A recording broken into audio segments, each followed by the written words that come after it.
À l'enregistrement pour un gala de charité, mon ex-mari se tenait là avec mon ancienne meilleure amie. Il m'a vu et a souri d'un air narquois, « Ici pour te trouver un mari riche ». Je n'ai pas répondu et j'ai tendu mon invitation à l'hôtesse. Elle a scanné le code QR, l'a vérifié 2 fois, puis a parlé dans sa radio, dit au président qu'elle est là.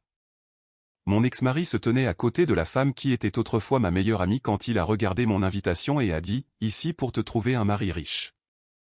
C'est ainsi que ma soirée du samedi a commencé. Il était 18h42 et je me tenais à la table d'inscription pour le gala annuel de la Franklin Family House dans le centre-ville de Columbus, essayant de ne pas penser au fait que mes chaussures me serraient déjà. J'avais failli porter des chaussures plates. J'aurais dû porter des chaussures plates. Au lieu de cela, je portais une robe bleu marine que j'avais achetée en solde 3 semaines plus tôt et les boucles d'oreilles en perles que ma mère m'avait laissées. Rien de tape à accent grave-l'œil, rien qui disait que j'essayais d'impressionner qui que ce soit. Apparemment, Rick en avait décidé autrement. Mélissa se tenait à ses côtés dans une robe bordeaux qui coûtait probablement plus cher que ma première voiture. Sa main était passée sous son bras comme si elle y avait toujours appartenu. Autrefois, cette main m'avait tendu du café à travers la table de ma cuisine. La vie a le sens de l'humour, pas toujours un bon. Mélissa m'a vu la première. Son sourire est apparu lentement. Claire. Mélissa. Je ne savais pas que tu venais ce soir. Il n'y avait rien d'ouvertement impoli dans ces mots. C'était la spécialité de Mélissa. Elle pouvait vous insulter et donner l'impression qu'elle vous demandait si vous vouliez de la crème dans votre café. Puis Rick s'est retourné. Pendant une seconde, aucun de nous n'a rien dit. Il avait l'air le même et pas le même. 55 ans. Plus de gris aux tempes.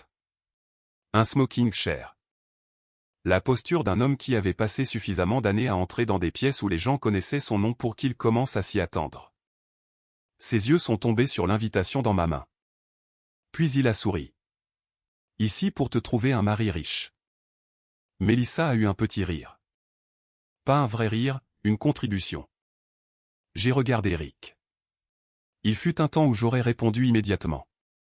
Quelque chose sur le fait que j'avais mon propre argent. Quelque chose sur le fait que j'avais été invité, quelque chose d'assez piquant pour lui faire regretter de l'avoir dit. Puis j'aurais passé le trajet de retour à me demander si j'avais semblé sur la défensive. Le divorce vous apprend toutes sortes de choses. L'une d'elles est que toutes les insultes ne méritent pas une réunion de comité. Je me suis donc tourné vers la jeune femme derrière la table d'inscription et je lui ai tendu mon invitation. Claire Bennett. Bien sûr. Un instant. Elle a scanné le code QR avec un petit appareil portatif. Puis elle s'est arrêtée. Elle a regardé l'écran, l'a scanné à nouveau. J'avoue que, pendant environ 2 secondes, j'ai pensé que quelque chose n'allait pas. Peut-être que l'assistant de Daniel avait oublié de m'ajouter correctement. Peut-être qu'on m'avait envoyé un code expiré. Peut-être que j'étais sur le point de devenir la femme d'âge moyen se disputant avec une jeune de 23 ans pour une invitation à un gala de charité pendant que mon ex-mari savourait chaque seconde. Puis l'hôtesse s'est redressée. Elle m'a regardé une fois de plus, a attrapé la radio accrochée près de son épaule et a dit doucement, « Dites au président qu'elle est là. » Derrière moi, Rick a dit, « Qu'est-ce que ça veut dire ?» Je me suis retourné. J'imagine que ça veut dire que je suis là. Son front s'est plissé. Le sourire de Mélissa a disparu. Avant que l'un ou l'autre puisse dire quoi que ce soit d'autre, Daniel Mercé a traversé le hall. Daniel avait 67 ans, était grand, avait les cheveux argentés, et faisait partie de ces hommes qui avaient passé toute leur carrière dans les affaires sans avoir besoin de s'assurer que tout le monde savait qu'il en avait une. Il avait pris sa retraite de Mercé Office Supply 6 ans plus tôt et était en quelque sorte devenu plus occupé que jamais. Dès qu'il m'a vu, son expression a changé. « Te voilà. » Il a pris ma main, puis m'a serré dans une brève étreinte. « Tu as réussi à venir. » Bien, j'ai dit. J'ai dit que je viendrais. Oui, mais les gens disent toutes sortes de choses quand des tenues de soirée sont impliquées. J'ai ri. Daniel a jeté un bref regard vers Rick, puis est revenu vers moi. Claire, j'ai besoin de 5 minutes à l'étage avant de commencer. Cela m'a prise au dépourvu. Maintenant ? J'en ai bien peur. Il a fait un signe à l'un des membres du personnel de l'événement. Rachel, voudriez-vous emmener Claire dans la petite salle de conférence? Puis il a baissé la voix. Je vous y retrouverai. J'ai hoché la tête. Rick s'est avancé. Daniel? Daniel lui a fait un sourire poli. Rick, content de te voir. C'était tout. Pas de poignée de main chaleureuse, pas de conversation supplémentaire. Rick l'a remarqué. Je pouvais le dire parce que j'avais connu cet homme pendant 26 ans. Je suis entré dans l'ascenseur avec Rachel et j'ai regardé les portes se fermer. Et j'aimerais pouvoir vous dire que je me sentais triomphante. Ce n'était pas le cas. 18 mois plus tôt, j'aurais donné beaucoup pour voir Rick avoir l'air confus pendant que quelqu'un d'important se précipitait pour me saluer. À l'époque, je passais encore trop de temps à imaginer des scènes où il réalisait enfin ce qu'il avait gâché ce soir-là. La plupart du temps, je me sentais juste fatigué. On peut être étonnamment fatigué de vouloir que quelqu'un regrette de vous avoir perdu. Rick et moi avions été mariés pendant 26 ans. Nous nous sommes rencontrés quand j'avais 24 ans et lui 27. Il avait une camionnette qui calait par temps froid, 3 bonnes chemises et une entreprise de construction qui se composait principalement de lui, d'un employé et de moi répondant au téléphone. Je faisais la comptabilité à la table de notre cuisine. Je tapais les factures après qu'Emily se soit endormie. J'apportais des sandwichs sur les chantiers et assistais à des dîners avec des banquiers, des fournisseurs, des clients et des hommes qui serraient toujours la main de Rick en premier. Pour être juste, Rick travaillait dur, très dur. Je n'ai jamais eu besoin de réécrire l'histoire pour me sentir mieux. Il a construit cette entreprise, mais j'ai aidé à construire la vie qui lui a permis de le faire. Quelque part en chemin, nous avons cessé de nous en souvenir ensemble. Au moment où Bennett Commercial avait un vrai bureau, 30 employés et son nom sur les panneaux de chantier dans le centre de l'Ohio, j'étais devenu quelque chose que Rick présentait au lieu de quelque chose qu'il consultait. Ma femme Claire, c'était généralement tout le curriculum vitae. Puis est venue Melissa. Elle avait été mon amie pendant près de 20 ans. Elle savait où je gardais le double des clés. Elle savait comment je prenais mon café. Elle s'est assise à côté de moi à l'hôpital quand ma mère était en train de mourir et a apporté de la nourriture à la maison après, parce que je ne pouvais pas me souvenir de manger. C'est la partie que les gens ne comprennent pas toujours à propos de la trahison. Ce n'est pas seulement ce que quelqu'un fait. C'est ce qu'il savait avant de le faire. Le mariage a finalement volé en éclats à cause de messages. Des mois de messages. Rien de graphique. Rien que vous n'auriez besoin de cacher à un censeur de télévision. Celui qui m'est resté en tête était presque banal. Rick avait écrit, « Claire ne comprendrait pas ». Melissa avait répondu, « Elle ne t'a jamais vraiment compris ». J'ai lu cette phrase 3 fois. Melissa, la femme qui s'était assise dans ma cuisine jusqu'à minuit pour m'écouter me plaindre des ronflements de Rick, des candidatures universitaires d'Emily, de la chimio de ma mère et du bruit bizarre du lave-vaisselle. Apparemment, j'avais mal compris tout mon mariage. Rick a insisté sur le fait que rien de physique ne s'était produit avant notre séparation. Peut-être que c'était vrai. J'ai arrêté d'enquêter.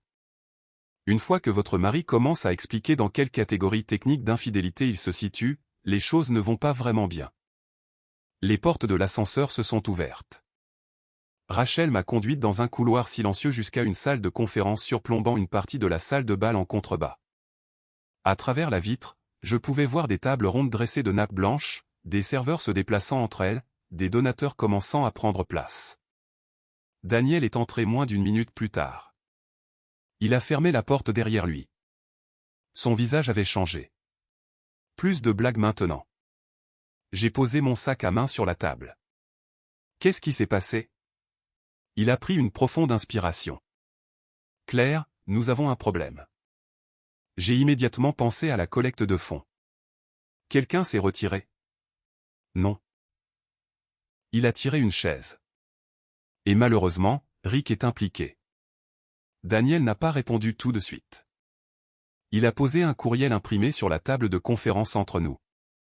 Mais avant de le prendre, je dois vous dire comment je suis arrivé dans cette pièce. Parce que 18 mois plus tôt, personne à la Franklin Family House ne connaissait mon nom. D'ailleurs, je n'étais pas toujours sûr de le connaître moi-même. Le divorce a été équitable, ce qui sonne mieux que ce que j'ai ressenti. Nous avons vendu la maison. Nous avons divisé les comptes de retraite. J'ai eu ma part des biens matrimoniaux et un modeste héritage que ma mère m'avait laissé. Je n'étais pas fauché. Je n'étais pas non plus assise sur une fortune secrète. Après les frais d'avocat, l'achat d'un condo de 2 chambres à Worthington, la mise de côté de l'argent pour la retraite et plusieurs réunions inconfortables avec un conseiller financier, j'ai compris que tout irait bien. Mais bien et finir par travailler pour toujours à 51 ans n'était pas la même chose. Cette prise de conscience m'a dérangé plus que je ne l'avais prévu. J'avais travaillé avant la naissance d'Émilie. Comptabilité, bureau, administration, paie. Plus tard, j'ai aussi beaucoup fait pour l'entreprise de Rick, surtout dans les premières années. Mais la paperasse a une drôle de mémoire. Si personne ne vous a délivré un W2, certaines personnes agissent comme si vous aviez tricoté des coussins décoratifs pendant 2 décennies. Je suis allé à des entretiens, plusieurs. Un directeur, peut-être de 35 ans, a regardé mon curriculum vitae et a dit « Donc, vous n'avez pas travaillé à temps plein depuis 2003 ». J'ai souri. Pas dans un endroit qui m'a envoyé une invitation à une fête de Noël. Il a cligné des yeux. Je n'ai pas eu ce travail. Probablement pour le mieux. Finalement, un dentiste nommé Dr Patel m'a embauché 3 jours par semaine pour aider à la facturation et à la comptabilité de son cabinet à Worthington. Le salaire n'était pas glamour. Le bureau non plus. Il y avait un faux ficus dans la salle d'attente qui prenait la poussière depuis l'administration Bush. Mais la première fois que j'ai reçu un chèque de paie à mon nom, je me suis assise dans ma voiture et je l'ai regardé plus longtemps que je ne veux l'admettre. Ce n'était pas le montant. C'était le mien. Le premier mois a été difficile. Ils avaient changé la moitié des logiciels que je me souvenais d'avoir utilisés des années auparavant. Je n'arrêtais pas d'écrire des mots de passe sur des notes autocollantes, puis de cacher les notes si soigneusement que je ne pouvais pas les retrouver. Une des plus jeunes assistantes a finalement dit « Claire, vous pouvez les enregistrer en toute sécurité. » J'ai dit « J'enregistrais des choses en toute sécurité avant même que tu ne sois né. » Elle a ri. Ça a aidé. À peu près à la même époque, j'ai commencé à faire du bénévolat un mardi par semaine à la Franklin Family House. Ma sœur avait passé des semaines à Cleveland des années auparavant lorsque son fils recevait un traitement contre le cancer. À l'époque, un programme de logement familial similaire leur avait donné un endroit pour dormir, le petit déjeuner le matin, des transports quand ils en avaient besoin, et surtout, moins de choses à s'inquiéter. On n'oublie jamais à quoi ressemble la gentillesse pratique quand une famille a peur. À Franklin, j'ai commencé petit, en enregistrant les familles, en réapprovisionnant les céréales, en répondant au téléphone, en pliant les serviettes. Une fois, j'ai passé 15 minutes à aider une grand-mère de Dayton à se battre avec une machine à laver commerciale. Elle a frappé le couvercle et a dit « J'ai élevé 4 enfants. Je refuse d'être vaincu par une méta. » Je l'ai tout de suite apprécié. J'ai aussi aimé l'endroit. Personne là-bas ne me connaissait comme la femme de Rick Bennett. Personne ne m'a demandé ce qui s'était passé dans mon mariage. Ils m'ont demandé si je pouvais porter une boîte. Je pouvais. C'était suffisant. Quelques mois plus tard, la Franklin Family House a commencé à planifier sérieusement une expansion de 4,8 millions de dollars. Daniel Mercer dirigeait l'effort. Un mardi, j'aidais à trier les documents budgétaires quand j'ai remarqué un devis de fournisseur qui semblait étrange. J'ai regardé à nouveau. Puis j'ai demandé à Daniel, est-ce que ce chiffre pour l'électricité inclut le travail de la page précédente? Il a froncé les sourcils. Pourquoi? Parce que je pense qu'ils ont compté une partie 2 fois. Il a vérifié, puis a vérifié à nouveau. Il l'avait fait. Daniel m'a regardé comme si je venais de sortir un lapin d'un classeur. Comment as-tu remarqué ça? J'ai haussé les épaules. 26 ans mariés à un entrepreneur. Finalement, les cloisons sèches deviennent une partie de votre personnalité. C'était le début. Il a commencé à me demander de participer aux réunions de planification, puis aux réunions de la campagne de financement. Au début, je n'arrêtais pas de dire « Êtes-vous sûr ?» Finalement, il a dit « Claire, si je n'étais pas sûr, j'arrêterais de vous inviter. » C'est juste. Je connaissais les bases de la construction. Je connaissais les budgets. Et que Rick s'en soit rendu compte ou non, je connaissais les gens. Pendant des années, je m'étais assise à ses côtés lors de dîners avec des banquiers, des fournisseurs, des chefs d'entreprise à la retraite, des membres du conseil d'administration d'hôpitaux et des clients. Rick se souvenait des hommes qui lui serraient la main. Je me souvenais du nom de leurs femmes, de leurs enfants, des causes qui leur tenaient à cœur, de ceux qui détestaient le golf, de ceux qui collectionnaient les vieilles voitures, et de ceux qui commandaient toujours un décaféiné après le dîner et se plaignaient que ça avait le goût d'une punition. Cela s'est avéré important. Quand Daniel a commencé à chercher des donateurs prêts à ancrer une campagne de contrepartie, je l'ai présenté à 2 chefs d'entreprise à la retraite que je connaissais depuis des années. Ils ont accepté d'aider à créer un défi de contrepartie de $1 million. Ma propre contribution était plus modeste, $100 000 sur 3 ans. Ce n'était pas de l'argent de poche pour moi. J'ai rencontré ma conseillère financière 2 fois avant de m'engager. La première fois, elle a dit, « Vous savez, vous n'avez rien à prouver. » J'ai dit, « Je sais. » La deuxième fois, je lui ai dit, « Je ne prouve rien. Je veux le faire. » Elle a hoché la tête. Alors assurons-nous que vous le pouvez. Cela comptait aussi. J'ai demandé à Daniel de ne pas mettre mon nom sur quoi que ce soit. Pas de plaque, pas de mur des donateurs, pas de grande annonce. Il pensait que j'étais trop modeste. Je lui ai dit que j'étais pragmatique. La vérité était plus simple. Je voulais une chose dans ma vie qui ne se transforme pas en une conversation sur Rick. Pendant près d'1 an, la Franklin Family House est devenue cette chose. Puis, 3 mois avant le gala, Bennett Commercial Construction a soumis une offre pour une partie de l'expansion. Dès que j'ai vu le nom de l'entreprise, je suis allé directement voir Daniel. Je ne peux pas être impliqué dans ça. Il a compris ce que je voulais dire. D'accord. J'ai signé la déclaration de conflit d'intérêts. J'ai cessé d'assister à toute réunion où l'offre de Rick était discutée. Je n'ai pas vu les prix. Je n'ai pas examiné les propositions. Je n'ai pas demandé qui était en tête. Je suis resté complètement en dehors de ça. Cela aurait dû être la fin du problème. Ce ne fut pas le cas. Environ 2 semaines avant le gala, j'ai croisé Melissa dans un café près de High Street. J'attendais ma commande quand elle est arrivée à côté de moi. « Eh bien, dit-elle, regardez qui est soudainement partout. » Je me suis retourné. « Bonjour, Melissa. » Elle a commandé une boisson compliquée qui nécessitait suffisamment d'instructions pour être qualifiée de permis de rénovation. Puis elle a dit nonchalamment, « Rick est très confiant pour le projet Franklin. » Je l'ai regardé. « Je ne saurais pas. »« Oh, c'est vrai. Tu n'es pas impliqué. »« Je ne le suis pas. » Elle a souri. « Il sait qu'il va gagner. » Il y avait quelque chose dans la façon dont elle a dit « c'est ». Je l'ai remarqué. Puis je me suis dit de ne pas y penser. Rick avait toujours été confiant, parfois de manière odieuse. Pourtant, après 26 ans, je connaissais ces différentes versions de la confiance. Il y avait la version publique. Puis il y avait celle qu'il avait quand il croyait posséder un avantage que personne d'autre ne connaissait. J'avais vu ce visage à travers des tables de négociation pendant des années. Pendant une demi-seconde, je me suis demandé ce qu'il savait. Puis j'ai fait quelque chose que le divorce m'avait finalement appris à faire. Je me suis occupé de mes propres affaires. Tous les regards étranges d'un ex-mari ne nécessitent pas une enquête. Ce qui me ramène à cette salle de conférence. Au moment où je me tenais en face de Daniel ce samedi soir, je n'étais pas l'ex-femme abandonnée de Rick Bennett s'introduisant dans la collecte de fonds de quelqu'un d'autre. J'avais passé près d'1 an à aider à construire cette campagne. Rick ne le savait tout simplement pas. Daniel a tapoté le courriel imprimé devant moi. Je l'ai ramassé. En haut se trouvait le nom de l'avocat de Bennett Commercial. J'ai lu le premier paragraphe, puis le deuxième. Au troisième, j'ai compris. Il se demandait si ma position au sein de l'organisme de bienfaisance avait influencé le processus d'appel d'offres. Mes yeux sont retournés vers Daniel. Je n'ai vu aucune offre. Je sais. J'ai signé la récusation. Je le sais aussi.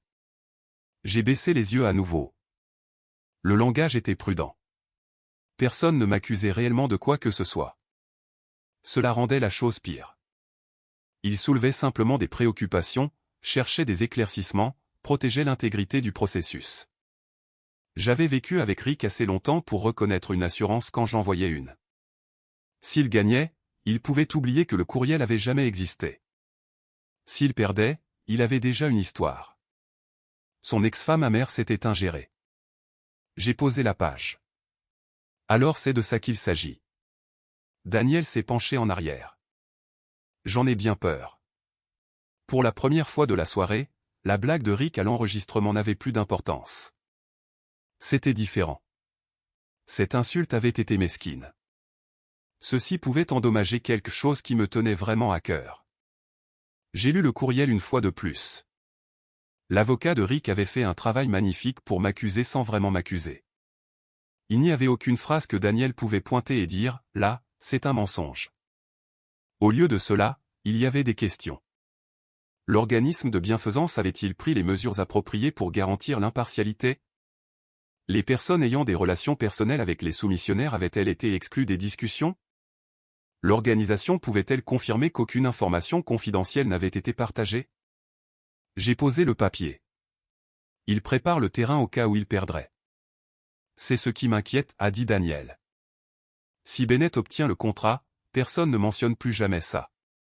S'il ne l'obtient pas, Rick peut dire aux gens que son ex-femme était derrière tout ça. Daniel a hoché la tête. J'ai repoussé ma chaise. Alors peut-être que je ne devrais pas être en bas ce soir. Son expression s'est durcie. Pourquoi? Parce que vous avez 400 personnes ici, Daniel. Des donateurs, des membres du conseil d'administration, des entrepreneurs. La moitié de Columbus semble connaître l'autre moitié. Si ça commence à circuler. Vous avez suivi toutes les règles de conflit que nous avons. Je sais ce que j'ai fait.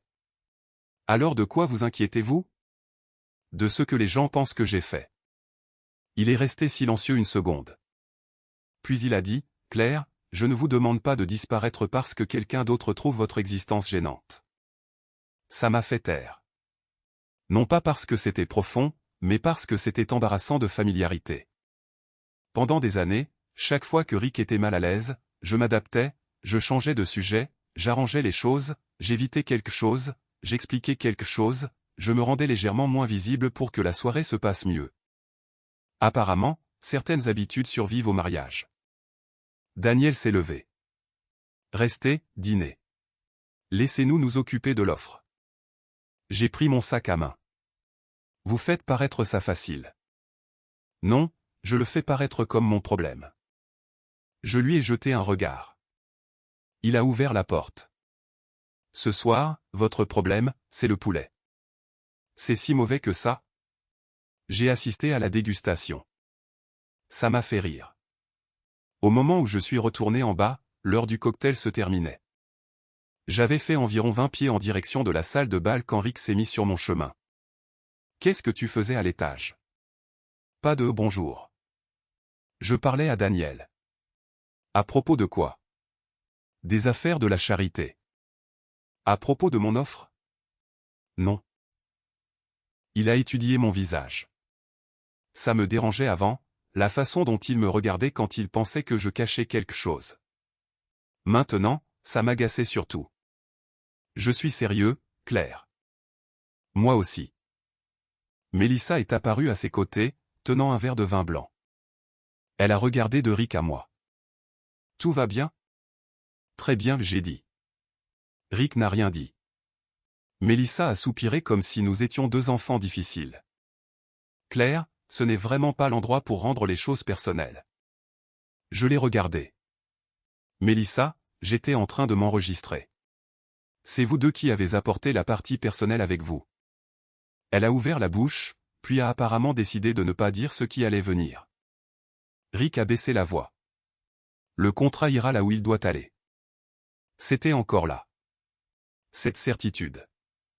Pas de l'espoir, pas de la confiance en son entreprise.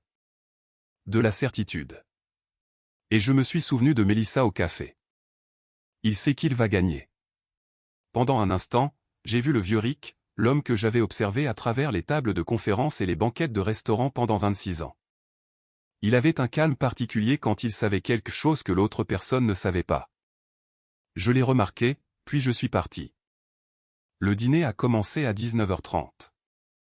Ma table comprenait 2 membres du conseil d'administration, un pédiatre à la retraite et sa femme, un courtier d'assurance local et un couple de Dublin qui soutenait la Franklin Family House depuis des années. Personne n'a posé de questions sur mon divorce. Personne n'a mentionné Rick. C'était un soulagement, et Daniel avait eu raison pour le poulet. À 20h15, les lumières se sont tamisées. Daniel est monté sur scène. Il a parlé brièvement des familles que Franklin avait servies cette année-là, puis a montré des photos de l'expansion proposée. Après cela, il en est venu à la campagne de financement. Comme beaucoup d'entre vous le savent, a-t-il dit, nous sommes entrés ce soir avec un défi de contrepartie de $1 million. Les gens ont applaudi. Daniel a souri. J'ai quelques nouvelles. Cela a rendu tout le monde silencieux. Nos donateurs de contrepartie ont accepté d'augmenter ce défi ce soir à $1,5 million, à condition que nous atteignions notre objectif avant la fin de la soirée. Les applaudissements ont été plus forts cette fois. Je me suis redressé. C'était nouveau pour moi. La femme à côté de moi a chuchoté, « Étiez-vous au courant de ça ?» Non. Daniel a continué. Et il y a quelqu'un dans cette salle qui mérite beaucoup de crédit pour avoir amené ses donateurs à cette table. Oh non. Je l'ai fixé. Daniel a regardé directement vers ma table. Nous en avions discuté. Plus précisément, j'en avais discuté et Daniel s'était plaint.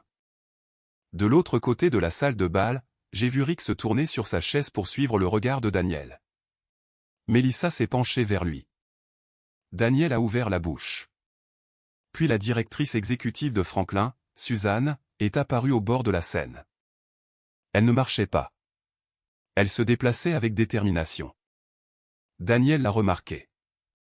Suzanne a dit quelque chose doucement quand il s'est penché. Son sourire a disparu. Il a remis le microphone sur son support. Excusez-moi un instant. La conversation a immédiatement repris dans la salle. Suzanne est venue directement vers ma table. Claire, pourriez-vous venir avec nous? Mon estomac s'est noué. Je l'ai suivie, elle et Daniel, par une porte de service à côté de la salle de bal. Daniel a brandi son téléphone. Un de nos principaux donateurs vient de recevoir ça. C'était un courriel. En pièces jointes, des captures d'écran de correspondance interne de Franklin. Mon nom apparaissait plusieurs fois. À première vue, elles avaient l'air terribles. Un message me montrait en train de discuter des coûts d'expansion. Un autre me montrait en train de poser des questions sur les qualifications des entrepreneurs. Puis il y avait un courriel plus tardif mentionnant Bennett Commercial. Quiconque les avait assemblés avait supprimé les dates, les réponses et les messages environnants. On aurait dit que j'avais été impliqué tout au long du processus d'appel d'offres. Ce n'était pas le cas. Ceci date d'avant que je me récuse. Je sais, a dit Suzanne. Et celui-là ne concerne même pas l'offre de Rick. Il s'agit du budget préliminaire. Nous le savons. Le donateur le sait-il? Daniel m'a jeté un regard qui répondait à la question. Qui l'a envoyé? Nous vérifions. À combien de personnes? Nous ne savons pas encore. C'était la partie qui me faisait peur. Non pas parce que j'avais fait quelque chose de mal, mais parce que j'ai soudain compris à quel point il serait facile de le faire paraître comme si je l'avais fait. Mon implication anonyme dans la campagne, qui m'avait semblé privée et propre, pouvait maintenant être présentée comme secrète. Donatrice secrète, ex-femme, projet de construction, l'entreprise de l'ex-mari en compétition pour le travail. Mettez ces faits dans le mauvais ordre et vous pourriez raconter une histoire très différente. Environ 10 minutes plus tard, Suzanne est revenue avec plus d'informations. Le courriel n'avait pas été envoyé à toute la salle de bal. Un donateur l'avait reçu. Il l'a montré aux membres du conseil d'administration à côté de lui. Cet homme a demandé à une autre personne s'il savait quelque chose à ce sujet. Et de là, la rumeur a fait ce que les rumeurs font quand vous mettez 400 personnes en tenue de soirée et leur donnez du vin. Elle a voyagé. Suzanne a dit, nous essayons de la contenir. J'ai presque ri du mot. Vous pouvez contenir de l'eau. Vous pouvez contenir un chien. Une rumeur lors d'un gala de charité. Bonne chance. Daniel a demandé à son personnel de retrouver la chaîne de courriels originale et de déterminer qui, en dehors du conseil, l'avait reçue. Je me suis tenu près de l'entrée de service pendant qu'il travaillait. Puis j'ai regardé par la porte ouverte dans la salle de bal. Rick parlait à un homme à sa table. Melissa était assise à côté de lui. Son téléphone était dans sa main. Je ne sais pas pourquoi je n'arrêtais pas de la regarder. Peut-être que 20 ans d'amitié vous apprennent aussi des choses. Mélissa a jeté un regard vers la porte. Elle m'a vu. Pendant une seconde, nous nous sommes juste regardés. Puis elle a retourné son téléphone, face contre la table. Et soudain, Rick n'était plus la seule personne à propos de laquelle je me posais des questions. Ma première pensée a été Rick. Ma seconde a été Mélissa. Et je détestais ne pas pouvoir dire quelle possibilité me dérangeait le plus. Rick avait le motif évident. S'il pouvait amener les gens à remettre en question mon rôle avant que le contrat ne soit attribué, il aurait une explication prête si Bennett Commercial perdait. Mais Mélissa me connaissait. Elle savait exactement quelle accusation me toucherait. Je me suis dirigé vers leur table. Daniel m'a légèrement attrapé le bras. « Où vas-tu » Poser une question à Mélissa. « Non, Daniel. Nous n'accusons personne tant que nous ne savons pas. » Je ne comptais pas l'accuser. Il a levé un sourcil. « Claire. » D'accord. Je comptais l'interroger fermement. « Attends 10 minutes. » Je détestais ce conseil, surtout parce que c'était un bon conseil. Je me suis retourné et je suis allé aux toilettes pour femmes à la place. Il n'y avait personne à l'intérieur sauf moi et un arrangement ridicule de roses blanches à côté des lavabos. Je suis resté là à me regarder dans le miroir. Pour la première fois de la soirée, j'ai sérieusement envisagé de partir. Pas de façon dramatique. Je n'allais pas sortir en trombe ou jeter mon invitation à la figure de quelqu'un. Je voulais juste mon manteau, ma voiture et mon petit condo tranquille à Worthington. Peut-être que m'impliquer avec Franklin avait été une erreur. Peut-être que je m'étais trompé en disant que cette partie de ma vie n'avait rien à voir avec Rick. Maintenant, son entreprise soumissionnait pour l'expansion. Son avocat remettait en question mon intégrité et quelqu'un faisait circuler des morceaux de mes courriels. J'ai sorti mon téléphone pour appeler un VTC. Avant de pouvoir le faire, il a sonné. Émilie. J'ai failli laisser le message sur le répondeur. Puis j'ai répondu. Salut, ma chérie. Maman, tu es au gala de Franklin? Oui. Et papa est là. J'ai fermé les yeux. Oui. Et Mélissa aussi. Ce n'était pas une question. Comment le sais-tu? Elle a posté une photo. Bien sûr qu'elle l'avait fait. Émilie a fait une pause. Est-ce que papa t'embête? Non, tout va bien. Silence. Puis ma fille a dit, tu dis toujours ça. Je me suis appuyé contre le comptoir. Je suis à un dîner de charité, Émilie. Je ne vais pas t'entraîner dans les histoires de ton père et moi. Maman. Quelque chose dans sa voix m'a arrêté. J'aime papa, a-t-elle dit. Tu sais que je l'aime. Je sais. Mais tu n'as pas besoin de continuer à le faire paraître meilleur pour moi. Je ne le fais pas. Si, tu le fais. J'ai fixé ces stupides roses. Émilie a continué, plus doucement maintenant. Tu l'as fait pendant le divorce. Tu le fais encore. Chaque fois que quelque chose se passe, tu me donnes la version où personne n'a vraiment rien fait de mal. J'essayais de ne pas te faire choisir. J'ai 27 ans. Je peux aimer quelqu'un et savoir quand il a tort. Ça a frappé plus fort que je ne l'aurais voulu. J'avais passé la majeure partie de la vie d'Émilie à croire que la protéger signifiait absorber tout ce que je pouvais avant que ça ne l'atteigne. Peut-être qu'en chemin, j'avais confondu la protéger avec protéger Rick. Je dois y aller, j'ai dit. D'accord. Je vais bien. Émilie a ri doucement. Te revoilà. Malgré tout, j'ai souri.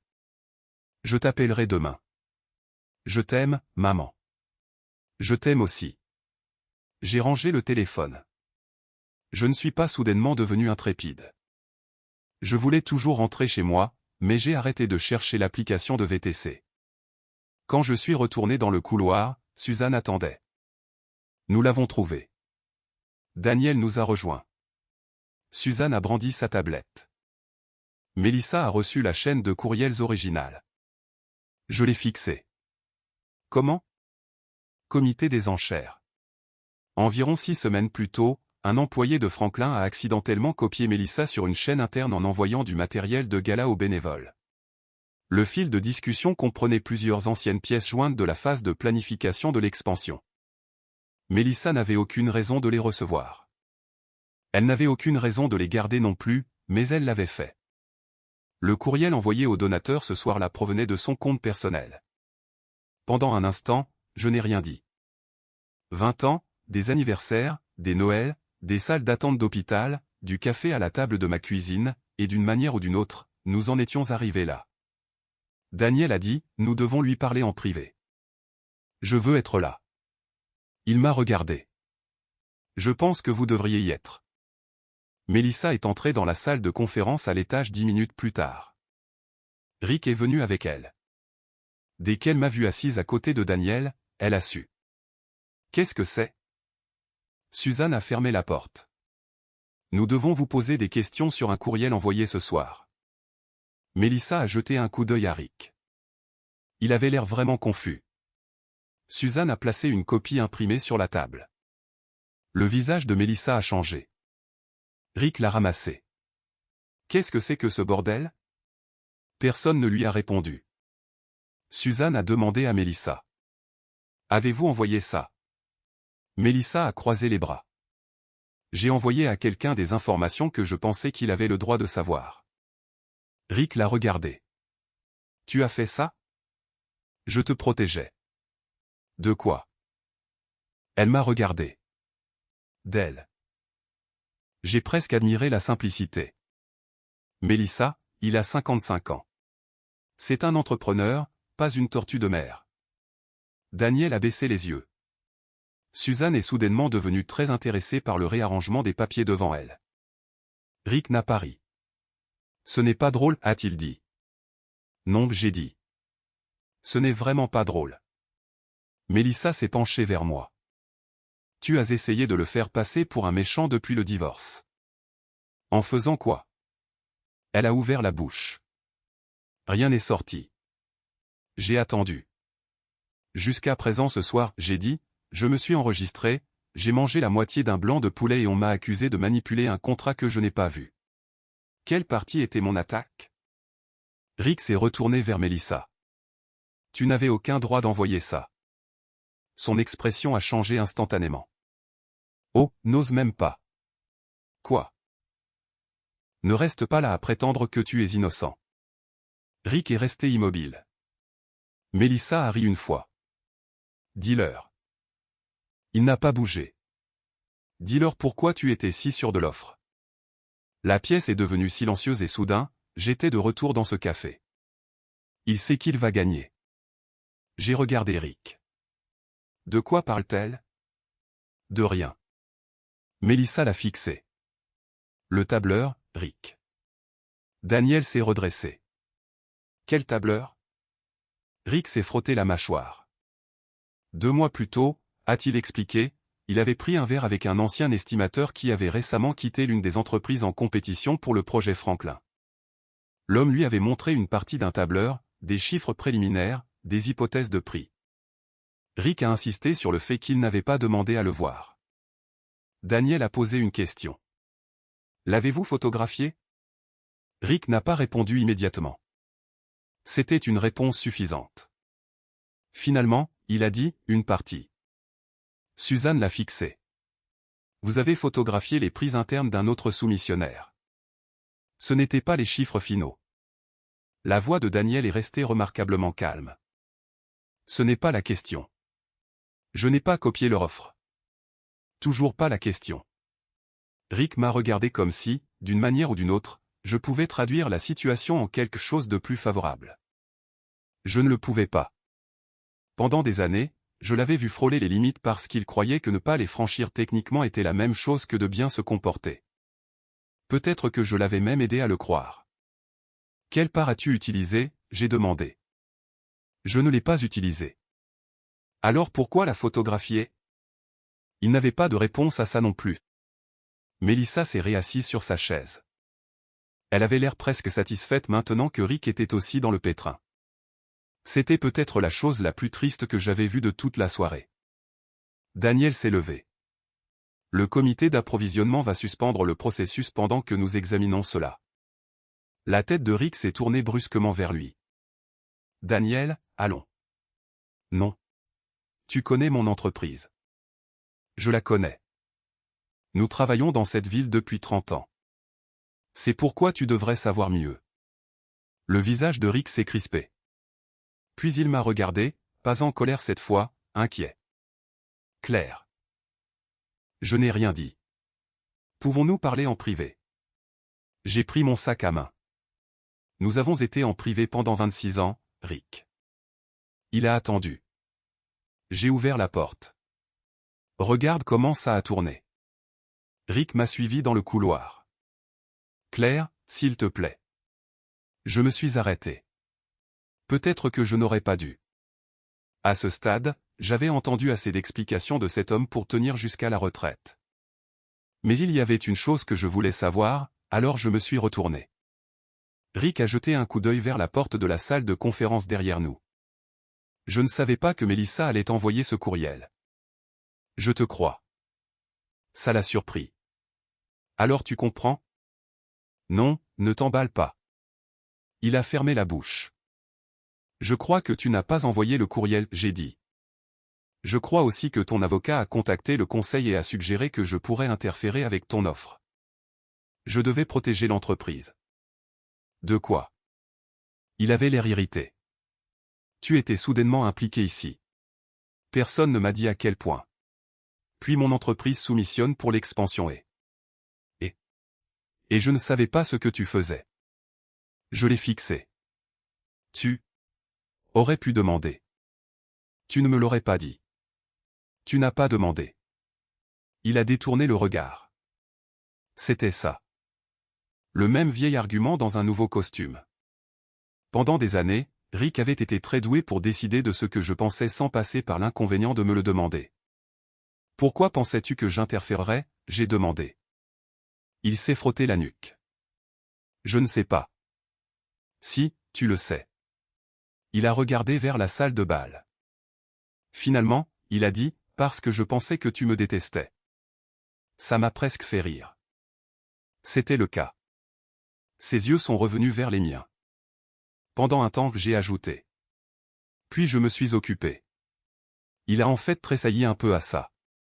Non pas parce que c'était cruel, mais parce que je le pensais. Rick a baissé la voix. Claire, ça pourrait blesser beaucoup de gens.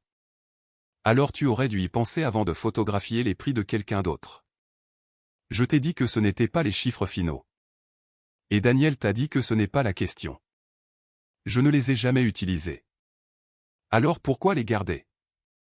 Il a expiré brusquement. J'ai fait une erreur.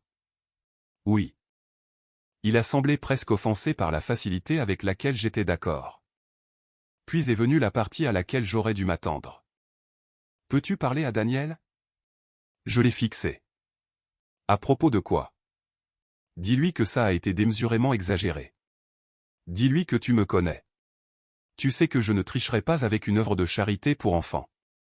Pendant une seconde, je nous ai vus 15 ans plus tôt. Rick devenant trop agressif avec un sous-traitant. Rick offensant un client lors d'un dîner. Rick disant quelque chose d'imprudent lors d'une collecte de fonds scolaires. Et moi, après, arrangeant les choses. Il ne le pensait pas comme ça. Rick est sous beaucoup de pression. Vous savez comment il est. J'avais passé des années à le traduire dans un langage plus flatteur. Je savais aussi que tu ne finirais jamais avec ma meilleure amie, j'ai dit.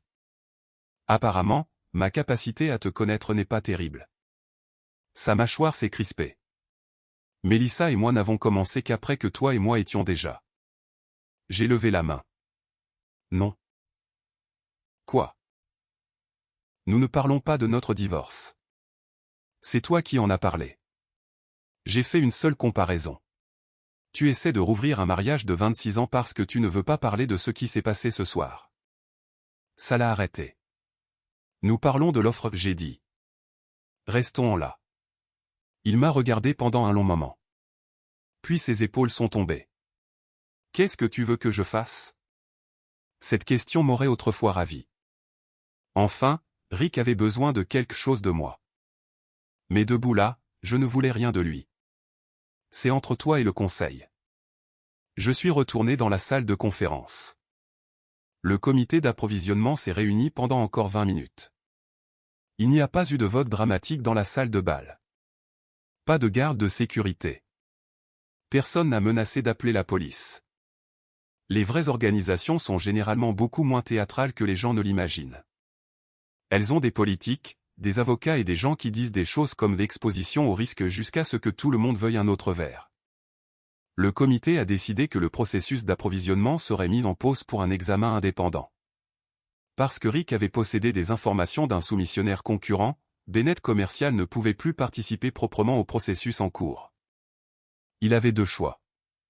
Se retirer volontairement ou forcer le conseil à disqualifier formellement son entreprise et à documenter pourquoi. Rick a choisi de se retirer. Il n'en était pas content, mais il n'était pas stupide.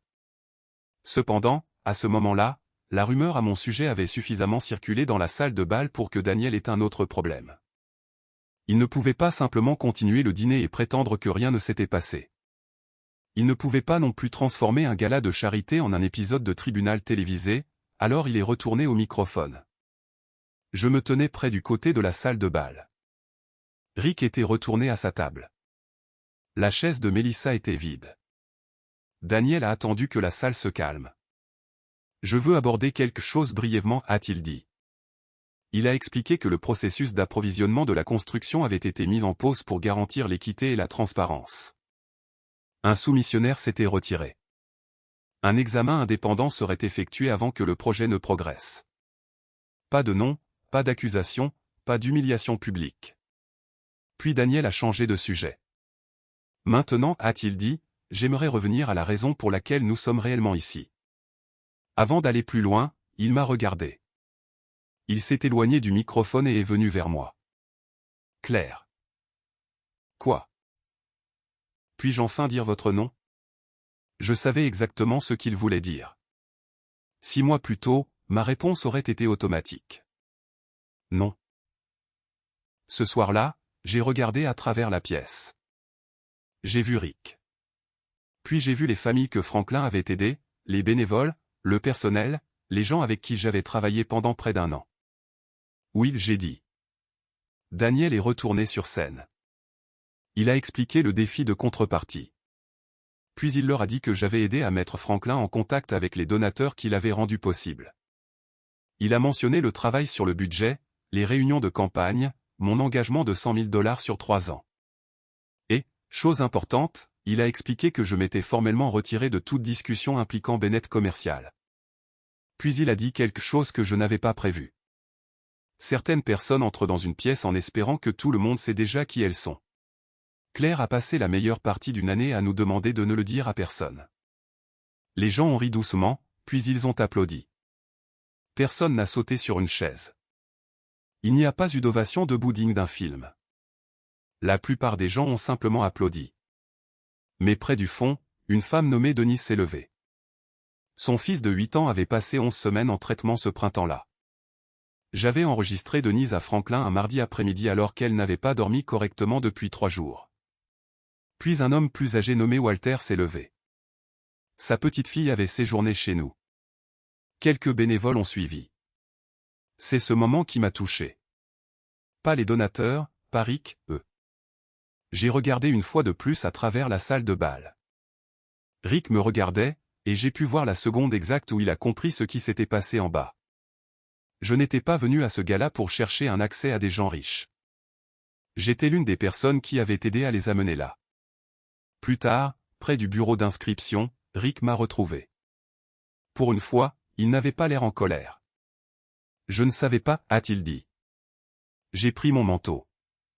Ça a toujours été une partie de notre problème, Rick. Tu as arrêté de demander. Il a jeté un coup d'œil en arrière vers la salle de bal. Mercé t'attendait vraiment. J'ai souri un peu. Apparemment. Puis je suis parti. Pas de champagne jeté au visage de qui que ce soit. Pas de millionnaire mystérieux m'attendant dehors pour tomber amoureux de moi. Juste ma voiture au 4e niveau du parking. Je suis monté à l'intérieur et j'ai enlevé ces chaussures ridicules. Je les ai posés sur le plancher du côté passager et je suis resté assise là pendant près de 10 minutes. Je n'ai pas démarré le moteur. J'avais imaginé des moments comme celui-ci après le divorce. Rick me voyant enfin différemment. Rick regrettant Melissa. Rick réalisant enfin à quel point j'avais contribué à notre mariage. Rick réalisant ce qu'il avait perdu. Il m'a fallu un certain temps pour remarquer que chacune de ses fantaisies mettait encore Rick au centre. Son regret était toujours le prix. C'est ce qui a changé pour moi ce soir-là au gala. Non pas parce que Daniel Mercé connaissait mon nom, non pas parce que les donateurs applaudissaient, et certainement pas parce que Rick avait l'air embarrassé.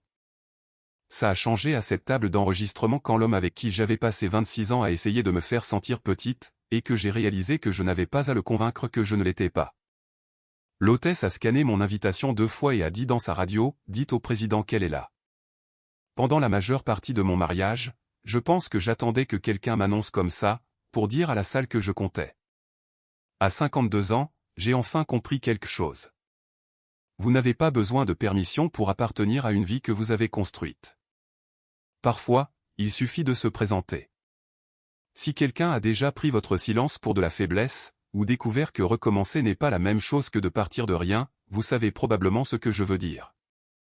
Et si les histoires sur les deuxièmes chances familiales et le fait de retrouver ces marques vous semblent familières, je serais ravi de vous avoir ici pour la suite. Le lendemain matin à 8h17, je buvais du café quand mon téléphone a vibré. Melissa. Une seule phrase. Tu as gagné. Es-tu heureuse maintenant? J'ai tapé 3 réponses différentes, les ai toutes 3 supprimées. Puis j'ai posé le téléphone face contre table parce que pour la première fois, j'ai compris ce que Melissa ne comprenait toujours pas. Il n'y avait jamais eu de concours. L'examen a duré 4 semaines.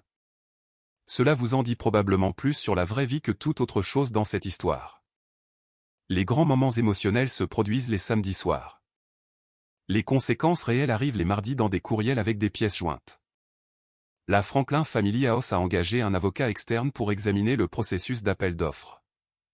Elle a examiné les procès-verbaux des réunions, les courriels, les registres d'accès, les déclarations de conflits d'intérêts et suffisamment de paperasse pour que tout le monde regrette d'avoir inventé les comités. Ma partie était simple. J'avais divulgué ma relation avec Bennett Commercial dès que l'entreprise de Rick est entrée dans le processus. J'avais signé la récusation. Je n'avais pas assisté aux réunions d'appel d'offres. Je n'avais pas examiné les prix. Je n'avais pas communiqué avec aucun des entrepreneurs concurrents. En d'autres termes, j'avais fait exactement ce que j'avais dit que j'avais fait. La partie de Melissa était tout aussi claire. Elle avait reçu du matériel qu'elle n'était pas censée recevoir, l'avait gardé, puis avait sélectionné des morceaux d'anciennes correspondances et les avait envoyés sans le contexte qui montrait quand et pourquoi j'avais été impliqué. Franklin l'a retiré de tout travail bénévole. Pas de procès, pas de police, pas de scène dramatique où quelqu'un l'escorte hors d'un bâtiment. Ils lui ont simplement dit qu'ils ne lui faisaient plus confiance avec des informations confidentielles. Parfois, cette phrase fait plus de dégâts que des cris ne pourraient jamais en faire. La situation de Rick était plus compliquée. L'examen n'a pas pu établir que Bennett Commercial avait directement copié l'offre d'une autre entreprise. Rick n'arrêtait pas d'insister sur le fait que les chiffres qu'il avait photographiés étaient préliminaires, et techniquement il avait raison. Mais l'examen a confirmé qu'il avait possédé des informations d'un concurrent et n'avait pas réussi à le divulguer. Bennett Commercial a été retiré de la considération pour le projet Franklin. C'était la conséquence, pas la faillite, pas la ruine. L'entreprise a continué à fonctionner. Ses employés ont gardé leur emploi, ce qui comptait pour moi. Certaines de ces personnes travaillaient là depuis 15 ou 20 ans. Ils avaient des hypothèques, des enfants et des parents vieillissants. Ils ne méritaient pas de perdre quoi que ce soit parce que Rick s'était convaincu qu'une limite ne comptait pas tant que les 2 pieds ne l'avaient pas franchie. Mais les cercles d'affaires de Columbus ne sont pas aussi grands que les gens le pensent. Le mot s'est répandu. Pas tous les détails, mais assez. Quelques membres de conseils d'administration d'organismes à but non lucratif sont devenus moins enclins à recommander Bennett Commercial. Un développeur a apparemment posé à Rick des questions inconfortables. Son entreprise a survécu. Sa réputation a pris un coup. Je pouvais vivre avec ça. Quant à Rick et Melissa, j'ai entendu par des amis communs que les choses entre eux sont devenues difficiles après le gala. Rick lui a reproché d'avoir envoyé le courriel. Melissa lui a reproché de s'être éloignée d'elle dès que c'est devenu embarrassant. Je n'ai pas demandé de nouvelles. Ça a surpris certaines personnes. Une vieille amie a appelé et a dit, « Tu ne veux pas savoir ce qui se passe. » Pas particulièrement. Oh, allez. Pourquoi? Elle est restée silencieuse. J'ai dit, s'ils sont misérables ensemble, ils n'ont pas besoin de ma supervision. Elle a ri si fort qu'elle a dû poser le téléphone. Il y a des formes de vengeance dans lesquelles vous ne devriez vraiment pas vous ingérer. Quelques semaines après le gala, Emily est venue de Cincinnati un dimanche. Elle est arrivée vers 11 h avec un sac de pâtisserie et a annoncé que mon café était terrible. Mon café est parfaitement bon. Maman, tu achètes ce qui est en solde. C'est comme ça que les gens peuvent se permettre la retraite. Elle a quand même fait une nouvelle cafetière. Nous avons pris nos tasses sur mon petit balcon. Ce n'était pas grand-chose comme balcon. 2 chaises, une petite table et une jardinière que j'essayais sans succès de garder en vie depuis mai. Émilie a replié une jambe sous elle. Papa m'a appelé. J'ai senti mes épaules se tendre avant de pouvoir m'en empêcher. Je ne veux pas que tu sois au milieu. Je sais. Quoi qu'il se soit passé entre ton père et moi. Maman. Je me suis arrêté. Elle m'a jeté ce regard que les enfants finissent par apprendre de leur mère et ont ensuite le culot d'utiliser contre elle. Il a dit que tu l'avais embarrassé publiquement. J'ai fixé mon café. Je ne l'ai pas fait. Je sais. Ça m'a fait lever les yeux. Émilie a haussé les épaules. Je lui ai demandé ce que tu avais réellement fait. Qu'est-ce qu'il a dit? Il est devenu très silencieux. J'ai ri. Je n'ai pas pu m'en empêcher. Émilie a souri, mais seulement une seconde. Puis elle a dit, « Puis-je te dire quelque chose sans que tu l'arranges? C'est une question de mauvais augure. » Maman. D'accord. Elle a posé sa tasse. J'ai besoin que tu arrêtes de protéger papa quand tu me parles. Je ne le protège pas. Si, tu le fais. J'ai commencé à argumenter. Puis je me suis souvenu de notre appel téléphonique depuis les toilettes du gala. Émilie a continué, tu l'as fait pendant tout le divorce. Tu disais des choses comme, ton père est sous pression ou, il y a 2 côtés à l'histoire. Ou, ne sois pas en colère contre lui à cause de moi. Je ne voulais pas que tu choisisses entre nous. Je ne demandais pas à choisir. Sa voix n'était pas en colère. Ça rendait la chose plus difficile. J'aime papa, a-t-elle dit. C'est mon père, mais je suis une adulte. Je peux l'aimer et savoir quand il se comporte mal. Je l'ai regardé. Je pensais que j'aidais. Je sais. Il n'y avait pas grand-chose à dire après ça. Alors, j'ai tendu la main et j'ai serré la sienne. Puis, elle a regardé ma jardinière. C'est du basilic? C'en était. Qu'est-ce qui s'est passé? Apparemment, il a choisi un camp. Ça a détendu l'atmosphère. Au printemps, la Franklin Family House avait choisi un autre entrepreneur.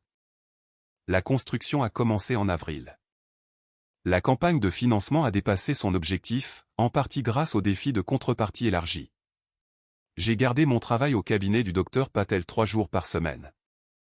Je n'y étais pas obligé. Je le voulais. Il y avait quelque chose de rassurant à savoir où je devais être. Lundi matin. Daniel a finalement réussi à me convaincre de rejoindre le conseil d'administration de Franklin. Lors de ma première réunion officielle, il s'est penché vers moi. Maintenant, pouvons-nous mettre votre nom sur quelque chose? Peut-être un placard à balai. Déjà sponsorisé. Bien sûr que ça l'est.